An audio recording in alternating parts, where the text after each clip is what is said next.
Hi friends, திங்கட்கிழமை lunch menu என்னன்னு பார்க்கலாம் வாங்க. இன்னைக்கு புளி சாதம் தான் செஞ்சுருந்தேன். பாப்பா வந்து ஸ்கூல் லஞ்சுக்கு இது புளி சாதம் கேட்டிருந்தா. தம்பி வந்து தயிர் சாதம் கேட்டிருந்தாங்க. சரி, எங்களுக்கும் அதுவே பண்ணிடலாம். எப்பயும் சாம்பார் குழம்பு அது மாதிரி பண்ணுறத விட கொஞ்சம் டிஃப்ரெண்ட்டாக இருக்கட்டும் அப்படின்ட்டு புளி சாதம் தயிர் சாதம் பண்ணிட்டேன். இந்த தயிர் சாதம் பார்த்தோடனே தான் ஸ்கூல் ஞாபகம்லாம் வருது. நிறைய டைம் வந்து ஸ்கூல் லஞ்சுக்கு இந்த தயிர் சாதம் உருளைக்கிழங்கு வறுவல் இதுதான் வந்து எடுத்துகிட்டு போவேன். யாருக்கெல்லாம் வந்து இந்த தயிர் சாதமும் உருளைக்கிழங்கு வறுவல் பிடிக்கும்னு கமெண்ட் பாக்ஸில் கமெண்ட் பண்ணுங்கள். எனக்கு ரொம்பவே பிடிக்கும். உருளைக்கிழங்கு இது மாதிரி ரவுண்ட் ரவுண்டாக நல்லா கட் பண்ணி போட்டுட்டு குழம்பு மிளகாத்தூள் மட்டும் போட்டு பண்ணுறது ரொம்பவே சூப்பராக இருக்கும். சிம்பிளாகவும் இருக்கும். புதினா துவையல் கொஞ்சம் வச்சுக்கிறேன்.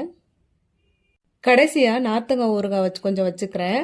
இந்த நார்த்தங்காய் ஊறுகாய் வந்து கொஞ்சம் அரை வெக்காடு வேக வச்சுட்டு நல்லா கட் பண்ணி வெந்தயம் கடுகு இதெல்லாம் அரைச்சி விட்டு பண்ணுறது. ஊறுகாய் வந்து ஊற ஊற டேஸ்ட் வந்து ரொம்பவே சூப்பராக இருக்கும். இந்த லஞ்ச் மெனு உங்களுக்கு பிடிச்சதா மறக்காமல் அருணை கிச்சனுக்கு சப்ஸ்கிரைப் பண்ணிடுங்க.